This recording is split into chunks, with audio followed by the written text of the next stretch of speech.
Welcome back to my channel. Today I wanted to talk about a rambling that I had posted in 2020, and this is what I wrote. This was posted on September 14th, 2020, and it said, "The solution is often disguised within the problem. If we lower the shield of pride, we will find it sitting there, begging to be noticed." What did I mean by that? At that time, of course, it was COVID and everybody was at home and we had a lot of time to think. Everybody was, I think most of the people I know started going within and trying to find the meaning of life, the purpose of life, the reason behind all human emotion that we experience. And while that was happening, I did the same thing, and I came up with a lot of thoughts. I have a lot of voices in my head, and I decided to just put it out there. I express myself either through my paintings or I write about it. And when I thought of it, I didn't think of any particular problem. I just thought of a problem in general, and I was observing the take of people when it comes to solving a particular problem. And what I noticed is most of the times, this is from my experience as well, I've noticed that most of the times the solution is hidden somewhere within the problem itself. And that solution, honestly, is dying to come out. It's dying to be noticed. It's dying to expose itself. But we keep it buried within the problem itself. And we make excuses and we find different narratives within our head. We blame circumstances, we blame the people, we blame our inability to acknowledge the problem for what it is. And in doing so, we conveniently brush it under the carpet, saying that there is no solution to this problem. No, the solution is right there. It's within the problem itself. This usually happens when we seek external sources to solve this problem. We look on the outside. We look at people to help us solve this problem. We look at different options on the external, that if we do it this way, if we do it that way, then the problem will get solved. But usually it's not. It does happen. It's the reality of life. There are some problems where the strength of one person is not enough to resolve it. You do require external support. I say it is support. They are not problem solvers for you. They are just there to support you. If you need a push, they are behind you, giving you the push. Go ahead. We are behind you. We've got your back. Solve the problem, but you have to solve the problem. I have to solve my problem. That is the importance of external sources. They are there to support. They are not there to solve the problem. If they are there to solve the problem, and many a times the external so-called support solve the problem for you, and in that we have escaped an opportunity to look within ourselves, to find out what is missing within ourselves that is preventing us from looking at the problem for what it really is and solving it for ourselves. By doing that, we become stronger human beings. We become stronger in our entire in our entire being, I would say. All the soul finds, it's like you're giving the soul an armor, that yes, I looked within myself and I acknowledged it, I looked at it, I thought of it, I did this all by myself. And that is liberating to the soul, because it's here to learn a lot of things, a lot of lessons. And this is one of the lessons for us, to rely on ourselves. Don't expect anyone to come and help you. People are there, and they will come. Some people you just have to call out and they are there before you can, blink your eyes. There is so much support around us. There is so much guidance around us. There are always, of course, we have the source, we have the spirit guides, we have the angels, we have, whatever it is that you believe in. They are always around us and they are there to nudge you. If you're high on intuition, they are there to nudge you. Go in this direction. Think about it this way. Think about it that way. And the bottom line is to get you to resolve your own problem, not tell XYZ to resolve the problem for you. That's escaping, which is also fine. The day you choose to solve your own problem is your inner journey. When you're ready, you will do it on your own. But when I wrote this, I used to always think, why do people not want to solve?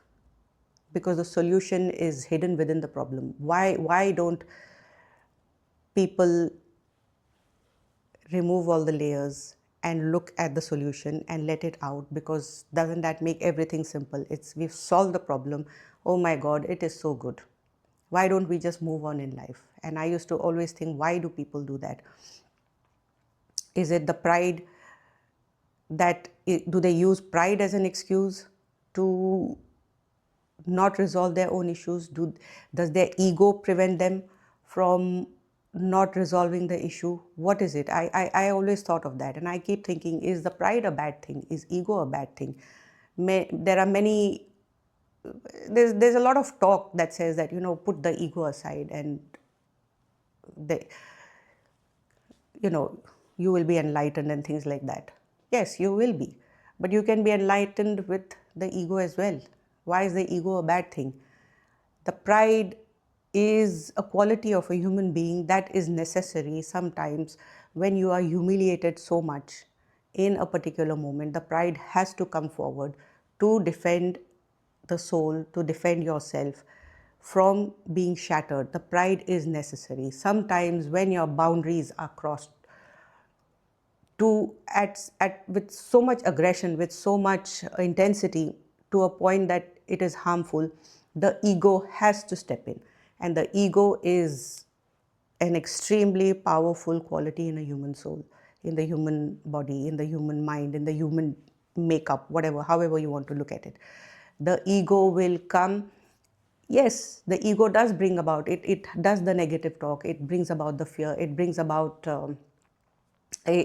all the low vibrational emotions. The ego does bring it out at that moment, but that is to protect you in that particular moment. If it is that harmful, if it is that dangerous, I would say,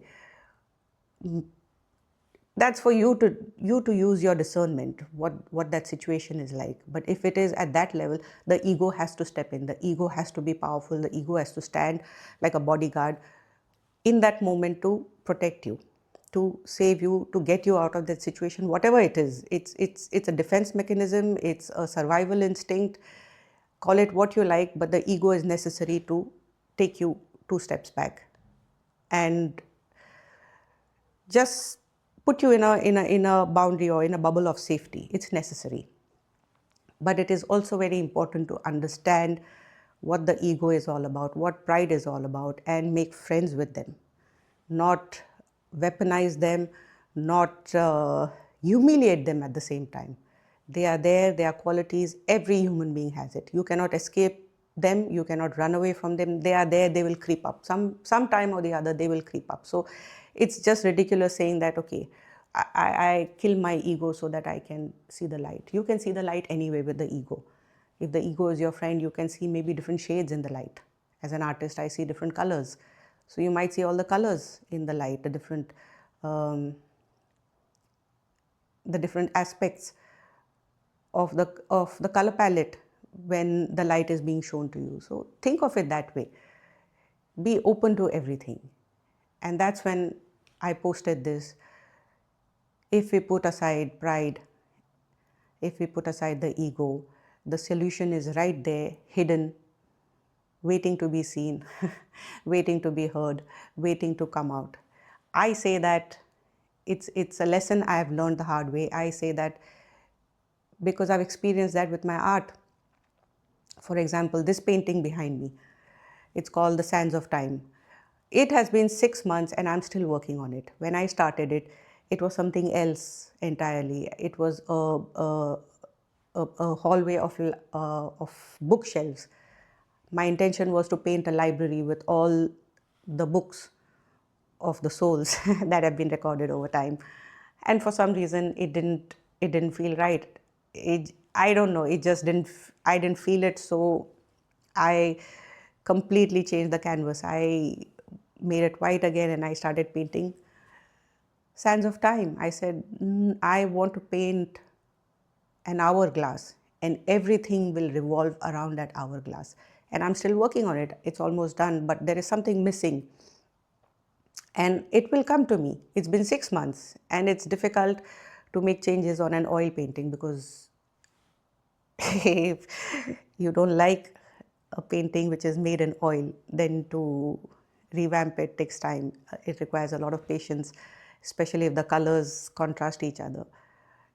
It takes time for the oil, the previous, the new layer of the oil to dry, and then to sketch on it again, and then put the different shades of color so that you can bring out the effect. It's what I'm trying to say is it takes time, which is fine. It's a choice of an artist because they are following whatever's coming from within. And if it takes time, it takes time. But this process has happened with me many a times over a span of 30 years. And that has, of course, taught me patience. It has taught me to accept, to give up the idea of control. I'm trying to control my painting. I'm trying to control the outcome of the painting. I'm trying to control the shades. I'm just trying to, it doesn't work that way. You just have to, I'm not saying surrender, but just don't control. And what comes out, comes out. The painting is beautiful anyway.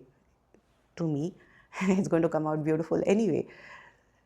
But I had to learn over 3 decades to balance out the pride, to balance out the ego, to balance out the soul, to balance out a circumstance, to balance out control, to balance out everything that revolves around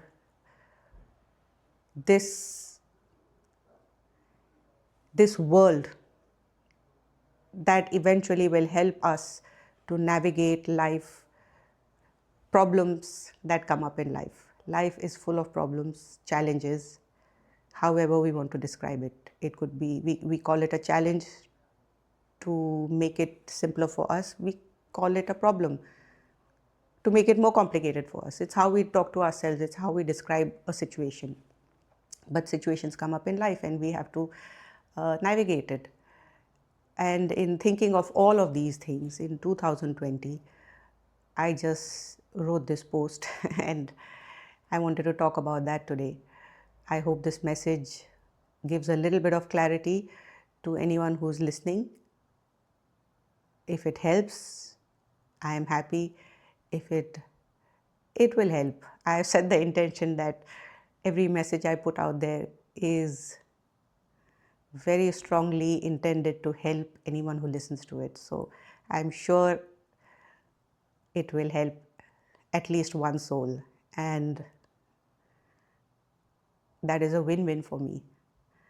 So thank you for staying tuned with me today. If you like this kind of content, share this message with anyone you feel needs to listen to it in this moment of time, and stay connected so we can discuss topics of life lessons through my rambling, through my art, and let's see where this journey goes.